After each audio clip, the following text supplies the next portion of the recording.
حضرت والا کے اس چینل کو سبسکرائب کریں اور بیل آئیکن پر کلک کر کے آل نوٹیفیکیشن کو سلیکٹ کریں تاکہ حضرت والا کے سارے بیانات آپ تک پہلے پہنچیں۔ محترم میرے پیارے بھائیوں اور بہنوں، اس وقت پوری دنیا کے اندر جو حالات ہیں، خصوصاً اس مہلک کرونا وائرس کی وجہ سے جو صورتحال پیدا ہوئی ہے، کیا ان حالات کے بارے میں حضور اکرم صلی اللہ علیہ وسلم نے کوئی پیشین گوئی نہیں کی ہے؟ جبکہ ہمارے آقا حضور اکرم صلی اللہ علیہ وسلم نے قیامت تک آنے والے بہت سارے چھوٹے اور بڑے فتنوں کی پیشین گوئی کی ہے، تو کیا اس بڑے فتنے اور بیماری کے بارے میں کوئی بات یا کوئی اشارہ آپ نے نہیں کیا؟ ضرور کیا ہوگا۔ تو اسی سلسلے میں ایک بیان ہم نے سنا۔ بیان کرنے والے کون ہیں یہ ہم نہیں جانتے، لیکن بیان بہت ہی مدلل اور محقق ہے اور بہت ہی پرسوز انداز میں مولانا نے بیان کیا ہے۔ اللہ تعالی مولانا کو بہترین بدلہ عطا فرمائے، عمر میں، اخلاص میں، علم میں خوب برکت عطا فرمائے۔ تو ہم نے مناسب سمجھا کہ ہمارے مدنی چینل کے ذریعے سے اس بیان کو زیادہ سے زیادہ لوگوں تک پہنچائیں۔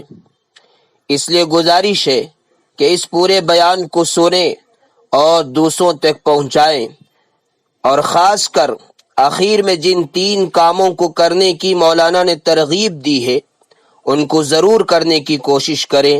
اللہ تبارک و تعالی ہم سب کو عمل کرنے کی توفیق عطا فرمائے۔ الحمد للہ وکفا وسلام علی عبادہ الذین اصطفی،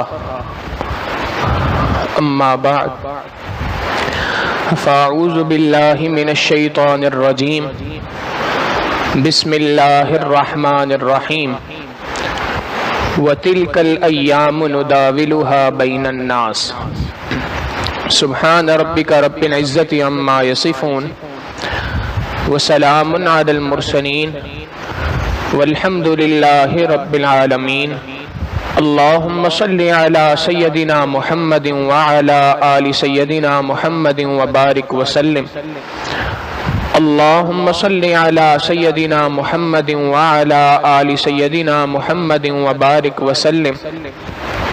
اللہم صلی علی سیدنا محمد وعلی آل سیدنا محمد وبارک وسلم۔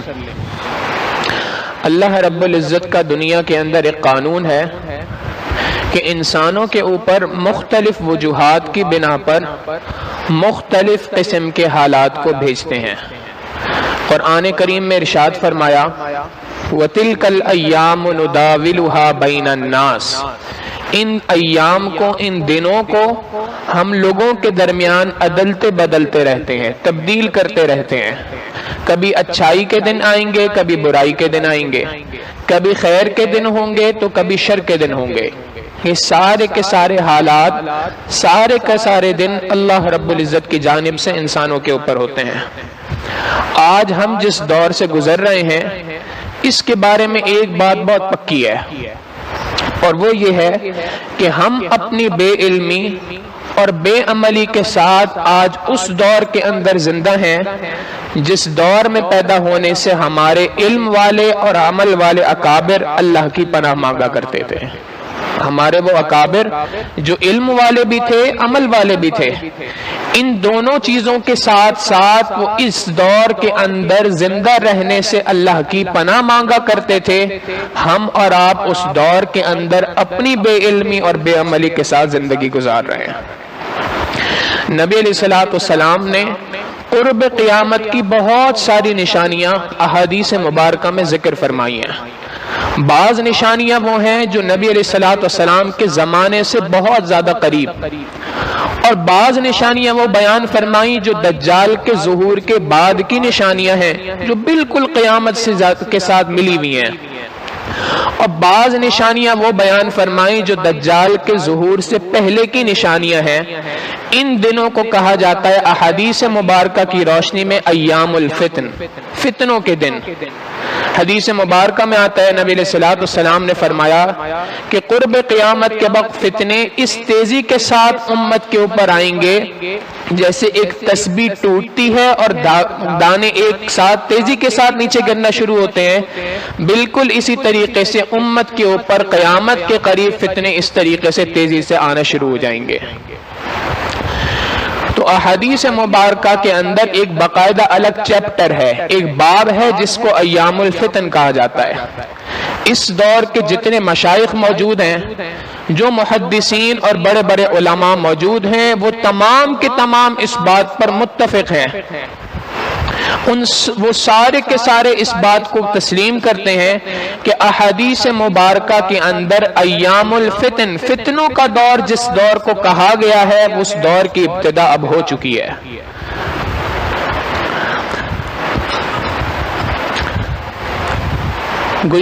گزشتہ 1-1.5 سال سے پوری دنیا ایک عالمی وبا کے لپیٹ کے اندر ہے، اور اس کو کرونا وائرس کا نام دیا گیا، اور پوری دنیا اس کی لپیٹ کے اندر ہے.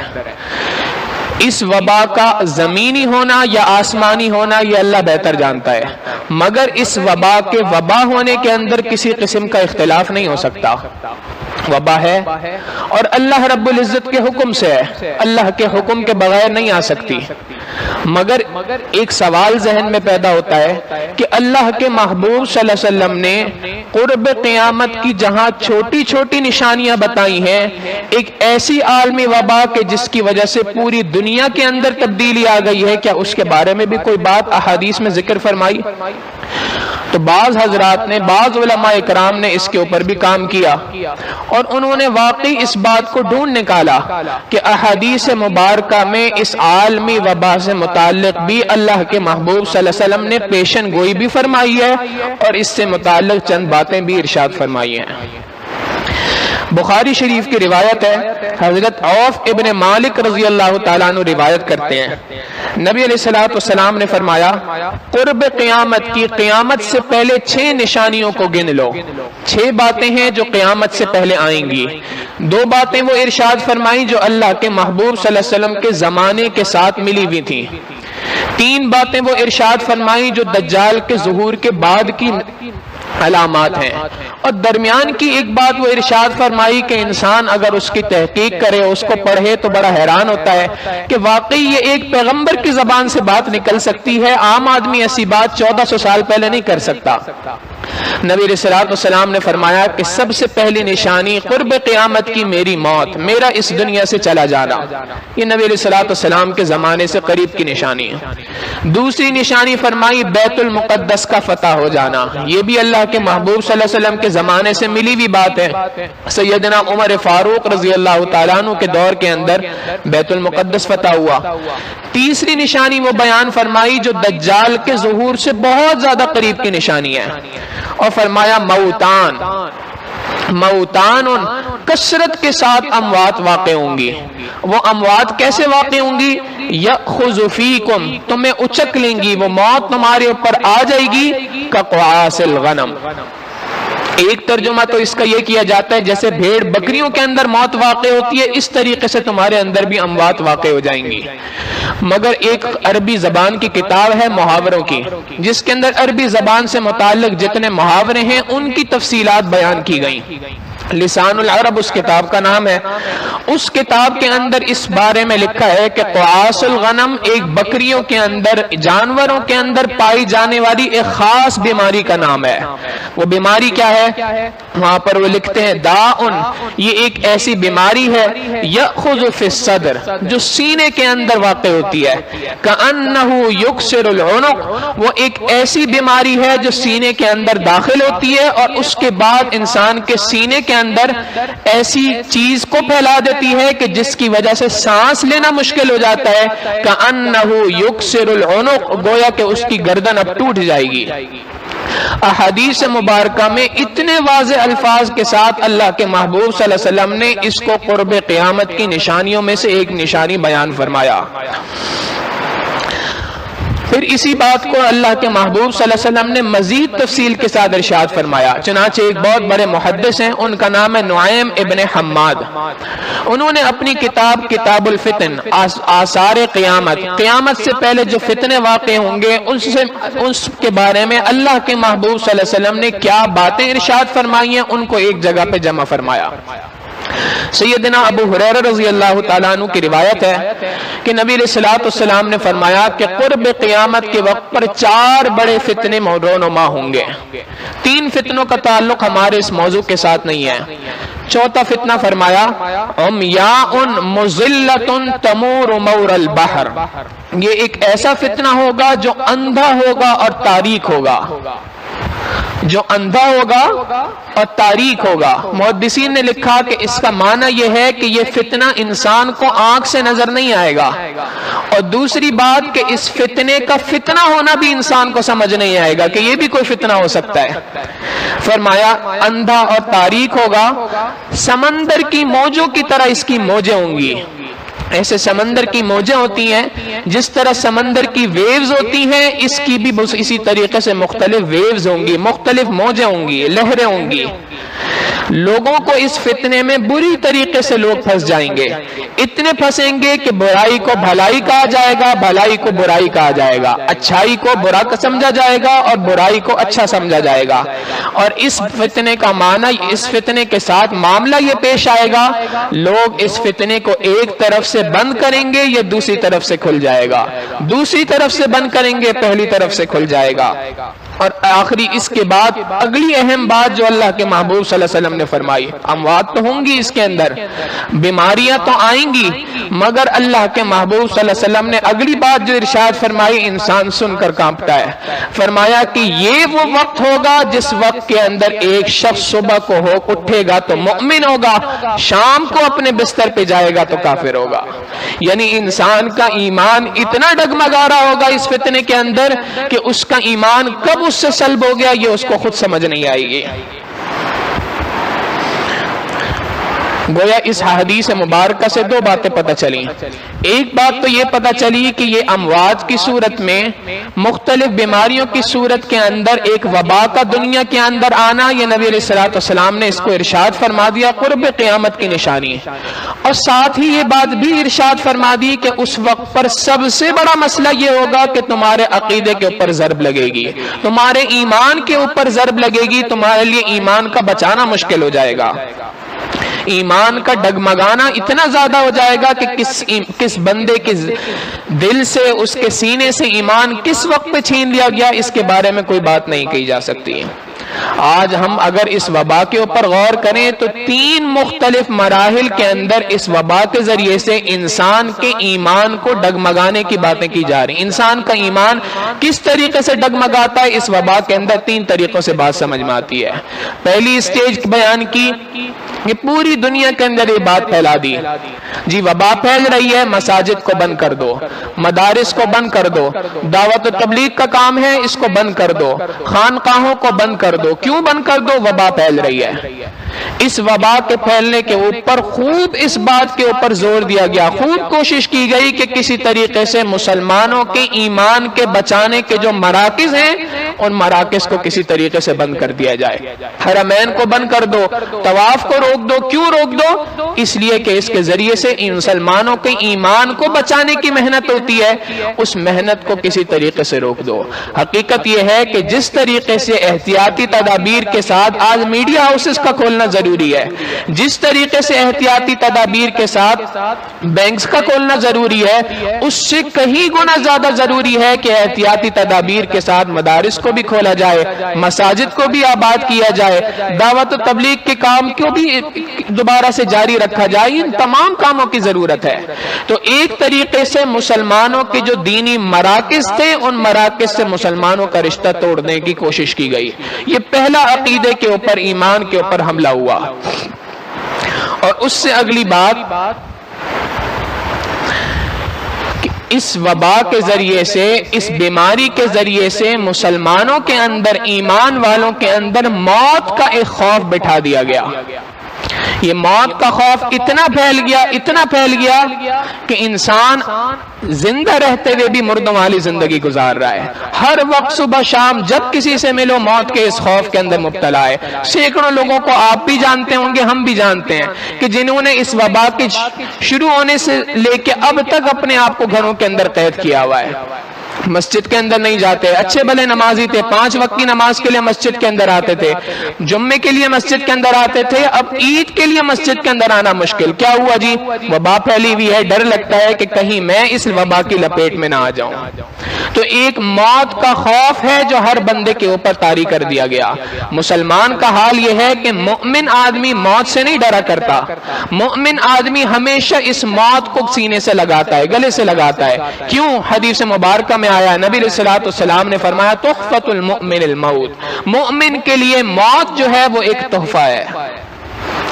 الموت جرسن, یہ موت جو ہے یہ ایک پل ہے, یوصل الحبیب الی الحبیب, ایک دوست کو دوسرے دوست کے ملانے کے کام آتی ہے. تو مومن کی اور عام کافر کی زندگی کے اندر بنیادی فرق یہ ہے کہ مومن آدمی کبھی موت سے نہیں ڈرا کرتا. اللہ رب العزت قرآن کریم میں ارشاد فرماتے ہیں ان الموت الذی تفرون منہ, اگر تم موت سے فرار اختیار کرنا چاہتے ہو فانہ ملاقیکم, وہ تو تمہارے پاس آنے والی ہے, وہ آ کر رہے گی تمہارے پاس. مومن آدمی موت سے نہیں ڈرا کرتا. ہاں اس کا معنی یہ نہیں ہے کہ وہ احتیاطی تدابیر کو اٹھا کر ایک سائڈ پہ کر دیتا ہے, نہیں, وہ احتیاطی تدابیر بھی اختیار کرتا ہے کہ یہ بھی اللہ رب العزت کا حکم ہے, یہ بھی نبی علیہ الصلوۃ والسلام کے فرامین میں سے ایک فرمان ہے, مگر اس کا یقین اللہ رب العزت کی ذات کے اوپر ہوتا ہے. اس کو اس بات کا کامل یقین ہوتا ہے کہ یہ سینیٹائزر مجھے نہیں بچا سکتا, یہ ماسک مجھے نہیں بچا سکتا, اگر مجھے بچا سکتا ہے تو اللہ رب العزت کا حکم بچا سکتا ہے. ہاں اللہ کا حکم ہے ان چیزوں کو اختیار کرنے کا, احتیاطی تدابیر کو اختیار کرنے کا, تو میں اس کو ضرور اختیار کر رہا ہوں. مومن کی زندگی میں اور عام بندے کی زندگی میں بنیادی فرق یہی ہے. آپ دیکھیں ابراہیم علیہ الصلوۃ والسلام آگ کے اندر جا رہے ہیں, جس وقت پر آگ کے اندر چھلانگ لگائی جا رہی ہے, ان کو پھینکا جا رہا ہے, درمیان کے اندر جبرائیل علیہ الصلوۃ والسلام آتے ہیں اور آ کے پوچھتے ہیں جی میں آپ کی کوئی مدد کر سکتا ہوں, کیا میں آپ کی کوئی مدد کروں؟ تو اس وقت پہ ابراہیم علیہ الصلوۃ والسلام عین اس وقت پہ جب آگ میں گرنے والے ہیں, اللہ رب العزت کی ذات پر اتنا کامل یقین, اس وقت پہ بھی فرما رہے ہیں حسبی سؤالی علمہ بحالی, میرا پروردگار مجھے اس حال میں جانتا ہے, یہ بات میرے لیے کافی ہے. تو مومن آدمی کی زندگی کے اندر اور ایک کافر کی زندگی کا ایک بڑا فرق یہ ہے کہ مومن موت سے نہیں ڈرتا, بلکہ اس کے دل کے اندر یہ بات پکی ہو جاتی ہے, یہ بات اندر تک بیٹھی ہوتی ہے کہ اگر اللہ رب العزت نے اس فلاں چیز کو, فلاں بیماری کو میرے مقدر کے اندر لکھ دیا ہے, دنیا کی کوئی طاقت ایسی نہیں ہے جو مجھے اس سے بچا سکے, اور اگر اللہ رب العزت نے اس بات کا فیصلہ کر لیا ہے کہ مجھے اس وبا سے, اس مرض سے بچانا ہے, دنیا کی کوئی طاقت ایسی نہیں ہے کہ جو مجھے اس موت کے, اس مرض کے اندر مبتلا کر سکے. مومن کی زندگی میں اور عام بندے کی زندگی کا بڑا فرق یہ ہے, ہم سے اس وبا کے اندر, ان امراض کے اندر ایک بنیادی ہمارے عقیدے کے اوپر چوٹ یہ پڑی ہے. انسانوں کے لیے ان تمام چیزوں کو ایسے بنا کے پیش کر دیا گیا گویا یہی خدا ہے, یہی انسان کو بچانے والی چیزیں ہیں. بتوں سے تجھ کو امیدیں خدا سے نا امیدی, بتوں سے تجھ کو امیدیں خدا سے نا امیدی, مجھے بتا تو صحیح اور کافری کیا ہے. کفر اس کے علاوہ کہتے کس چیز کو ہیں؟ تو پہلا کام تو یہ کیا گیا کہ مسلمانوں کے جو روحانی مراکز ہیں جہاں سے ایمان کے بچانے کی محنت ہوا کرتی ہے, ان کو بند کرنے کی کوشش کی گئی. انسان کے ایمان پر پہلا حملہ. دوسرا حملہ کہ انسان کے لیے جو مختلف میڈیسنز ہیں, مختلف احتیاطی تدابیر ہیں, ان کو اس طریقے سے بنا کے پیش کر دیا گیا کہ اگر ان کو اختیار نہیں کرو گے تو اس صورت میں تم اس سے بچ نہیں سکتے. اور تیسری بات جو ان دونوں سے بہت زیادہ اہم ہے, اور یہ بات یہاں پر بیٹھ کے کرنے سے پہلے اس کی خوب تحقیق ہوئی ہے, یہ ایسی ہوا کے اندر فائرنگ نہیں ہے, اور وہ بات یہ ہے کہ ایک حدیث مبارکہ ہے, نبی علیہ الصلوۃ والسلام نے فرمایا قرب قیامت کے وقت پر شرم و حیا انسان کے اندر سے رخصت ہو جائے گی. کیسے رخصت ہو جائے گی؟ ایک حدیث مبارکہ میں فرمایا یہاں تک رخصت ہو جائے گی کہ ایک چلتی سڑک کے اوپر ایک مرد اور ایک عورت بدکاری کے چلتی سڑک کے اوپر کھلم کھلا مرتکب ہو جائیں گے، اس وقت کا سب سے بڑا مومن آدمی، سب سے بڑا ایمان والا وہ شخص ہوگا جو ان کو اتنی بات کہہ سکے کہ بھائی تھوڑا سا سائڈ پہ ہو جاؤ۔ شرم و حیا انسان کے اندر سے اس حد تک رخصت ہو جائے گی۔ اب انسان حیران ہوتا ہے کہ ایمان بھی دل کے اندر موجود ہو، ایمان بھی موجود ہو، اس کے ساتھ شرم و حیا اس حد تک کیسے رخصت ہو سکتی ہے؟ دنیا کے اندر جو شیاطین کے اعلی کار ہیں انہوں نے اس کے اوپر بڑی تحقیقات کی، انہوں نے تحقیقات کی کہ انسان کے اندر یہ جو شرم و حیا کا مادہ ہوتا ہے، شرم و حیا کا مادہ ایمان کے بارے میں جو انسان کی جذباتی کیفیت ہوتی ہے کہ نبی علیہ الصلوۃ والسلام کے بارے میں کوئی بات کی جائے انسان کے جذبات اٹھتے ہیں، بھڑک اٹھتے ہیں، اللہ رب العزت کی وحدانیت کے اوپر کوئی بات کی جائے انسان کے جذبات بھڑک اٹھتے ہیں۔ تو یہ کیسے ممکن ہے؟ یہ کیا چیز ہے کہ جس کی وجہ سے ان کے اندر یہ جذبات آتے ہیں؟ انہوں نے اس کے اوپر خوب تحقیقات کی۔ چنانچہ ایک چیز انسان کے اندر ہوتی ہے جس کو کہتے ہیں ڈی این اے، انہوں نے اس ڈی این اے کے اوپر بہت زیادہ تحقیقات کی، behavioural aspect of D N A, اس کے اوپر انہوں نے خوب تحقیقات کی، اور تحقیقات کرنے کے بعد وہ اس نتیجے کے اوپر پہنچے کہ انسان کے اندر ایک چیز ہے جس کو کہا جاتا، جس کو انہوں نے نام دیا گاڈ جین۔ یہ گاڈ جین کیا چیز ہے؟ ایک آسان سے سمجھنے کے لیے ہم یوں مثال دے سکتے ہیں جیسے انسان کے جسم کے اندر مختلف سیل ہوتے ہیں، اسی طریقے سے ایک سیل ہے، سمجھنے کے لیے یہ بات کہی جا سکتی ہے۔ انہوں نے کہا کہ یہ سیل جس بندے کے اندر موجود ہوتا ہے تو یہ اس بندے کے اندر ایمان کے جذبے کو بڑھاتا ہے، اور جتنا زیادہ یہ سیل موجود ہوتا ہے اتنی زیادہ انسان کے اندر شرم و حیا موجود ہوتی ہے، اور جب یہ سیل ختم ہو جائے یا کمزور پڑ جائے، کم ہو جائے، تو اس وقت پر اس کے اندر سے یہ جو شرم و حیا کا مادہ ہے یہ کم ہونا شروع ہو جاتا ہے۔ انہوں نے اس کے اوپر پوری تحقیق کی، اور ان کی یہ پوری تحقیق آج دنیا کے اندر ایک کتاب کے نام پر چھپی ہوئی ہے، The God Gene How Faith is Hardwired into Our Genes۔ اس کتاب کے اندر انہوں نے پوری اپنی تحقیقات کو پیش کیا، اور اس کے بعد وہ یہ بات کرتے ہیں،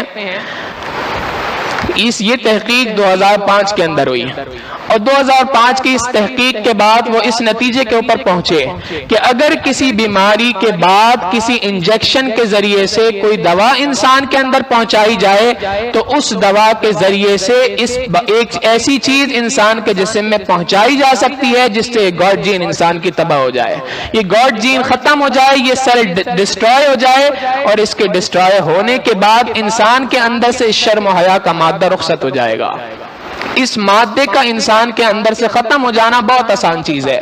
اس کے بعد اس شخص کے لیے ایمان کے اوپر اس طریقے سے ڈٹ جانا، ایمان کے نام پر، اللہ رب العزت کے نام پر، نبی علیہ الصلوۃ والسلام کے نام کے اوپر، ان تمام چیزوں کے اوپر جن پہ بھڑک اٹھتا ہے اس کا بھڑکنا بالکل ختم ہو جائے گا۔ چنانچہ دین بیزار طبیعتیں جو دنیا کے اندر موجود ہیں یہ ایمان والوں کے اندر بھی پیدا کرنا اس کے ذریعے سے بہت آسان ہے۔ اب ایسے بندے کا اب اس حدیث مبارکہ کے ساتھ رشتہ جوڑیں کہ اللہ کے محبوب صلی اللہ علیہ وسلم نے فرمایا کہ وہ بیماری آئے گی جو انسان کے سینے کے اندر اٹیک کرے گی، اور سینے میں اٹیک کر کے کأنہ یکسر العنق، گویا کہ اس کی گردن کو توڑ دے گی۔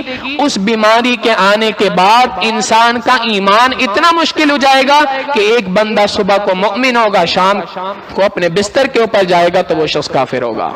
ان دو چیزوں کو اگر ملا لیں تو بات بہت واضح سمجھ میں آتی ہے کہ آج کے سائنٹسٹ، آج کی دنیا کے جو ماہرین ہیں وہ جس ریسرچ کے اوپر پہنچے ہیں، اللہ کے محبوب صلی اللہ علیہ وسلم 1400 سال پہلے ہمیں یہ بات بتا کر چلے گئے۔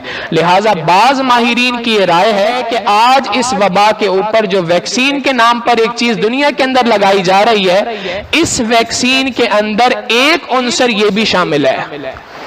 مگر ایک سوال ذہن کے اندر پیدا ہوتا ہے، بات کو مکمل سنیے گا۔ ایک سوال ذہن کے اندر یہ پیدا ہوتا ہے کہ فی الحال ڈاکٹر حضرات کی تحقیق کے مطابق اس مرض کا اس کے علاوہ کوئی دوسرا علاج موجود نہیں ہے، اور یہ شاید ہر انسان کو لگوانی پڑے۔ تو اب اس کا حکم کیا ہے؟ کس طریقے سے لگوائی جائے اس کو، کیا کیا جائے؟ قربان جائیں اپنے آقا صلی اللہ علیہ وسلم پر، 1400 سال پہلے امت کو اس کا حل بھی دے کے چلے گئے۔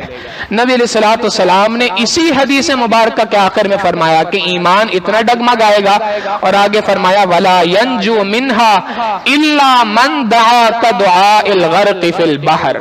اللہ کے محبوب صلی اللہ علیہ وسلم نے یہ بات نہیں فرمائی کہ اس کے اندر کسی بیماری کا علاج نہ کرنا، یہ بات ارشاد نہیں فرمائی کہ اس بیماری سے تمہاری موت واقع نہیں ہوں گی، بلکہ فرمایا اموات تو واقع ہوں گی، بیماری بھی لگے گی، اس کا علاج بھی تم اختیار کرو گے۔ اس وبا سے، اس فتنے سے بچنے کا طریقہ یہ ہے کہ اس فتنے سے وہی شخص بچ سکتا ہے کہ جو اس طریقے سے دعا مانگنے کا اہتمام کرے جس طریقے سے ڈوبتے سمندر کے اندر انسان دعا مانگ رہا ہوتا ہے۔ ایک آدمی کو پتا ہو کہ میں سمندر کے اندر ڈوب رہا ہوں، اس وقت پہ جس آہوزاری کے ساتھ، جس گریہ کے ساتھ، جس طریقے سے وہ اللہ رب العزت سے دعا کرے گا، جب انسان اسی طریقے سے اللہ رب العزت کے سامنے دعائیں مانگنا شروع کرے گا، اس طریقے سے ڈوب کر اللہ رب العزت کے سامنے دعائیں مانگے گا، ایسا شخص اس فتنے سے محفوظ ہو جائے گا۔ تو اس ویکسین کو لگوانے کے بارے میں علماء نے یہی حکم دیا کہ بالکل لگوائی جائے، لیکن 3 کاموں کو سر انجام دے۔ پہلا کام جو نبی علیہ الصلوۃ والسلام نے بتا دیا کہ کثرت کے ساتھ دعا مانگے، ایک دن کے اندر وقت اپنا مقرر کرے کہ میں نے اتنی دیر اللہ رب العزت کے سامنے رو رو کر دعائیں مانگنی ہے، اللہ سے دعائیں مانگے، اے اللہ ہماری بھی حفاظت فرما، ہماری ایمان کی بھی حفاظت فرما، ہماری آئندہ آنے والی نسلوں کی بھی ایمان کی حفاظت فرما۔ تو پہلا کام یہ کہ خوب گریہ زاری کے ساتھ، خوب آہ و بکا کے ساتھ اللہ رب العزت کے سامنے دعائیں مانگیں۔ دوسری بات، ہمارے اکابرین نے، بزرگوں نے یہ بات لکھی کہ حضرت خالد ابن ولید رضی اللہ تعالیٰ عنہ کا واقعہ ہے کہ جب ان کو کفار نے زہر کی شیشی پیش کی کہ آپ اس کو پیئیں، تو انہوں نے اس کو پینے کے ساتھ دعا پڑھی، بسم اللہ الذی لا یضر مع اسمہ شیء فی الارض ولا فی السماء وہو السمیع العلیم۔ اس دعا کو یاد کر لیں، چلتے پھرتے اس کو پڑھنے کا اہتمام کریں، خاص طور پہ جب ویکسین لگوانی ہو تو اس وقت پہ اس دعا کا اہتمام کریں۔ اللہ رب العزت اس کی برکت سے مضر اثرات سے انسان کی حفاظت فرما دیں گے۔ اور تیسری بات ارشاد فرمائی کہ اس ویکسین کے لگوانے کے بعد اللہ والوں کی صحبت کو اختیار کرنا جیسے پہلے ضروری تھا، اب اس ویکسین کے لگوانے کے بعد شاید کچھ زیادہ ضروری ہے کہ یہ وہ صحبت ایک ایسی چیز ہے کہ جس کے اندر اللہ رب العزت کے محبوب صلی اللہ علیہ وسلم کی زبان فیض ترجمان سے بات نکلی ہے۔ نبی علیہ الصلوۃ والسلام نے یہ بات فرمائی کہ ان اللہ والوں کی صحبت کو اختیار کرنے کی برکت سے اللہ رب العزت انسان کے ایمان کی حفاظت فرما دیتے ہیں۔ تو ایمان کی حفاظت کے لیے ان 3 کاموں کو سر انجام دیں اور اللہ رب العزت کی ذات پہ بھروسہ رکھیں کہ پروردگار عالم کے ساتھ ہمارا تعلق قائم ہوگا۔ اللہ رب العزت چاہیں گے تو ہر چیز کے مضر اثرات کو ہم سے دور فرما سکتے ہیں۔ اللہ رب العزت ہماری بھی نسلوں کی ایمان کی حفاظت فرمائے، ہماری آنے والے نسلوں کی ایمان کی بھی حفاظت فرمائے۔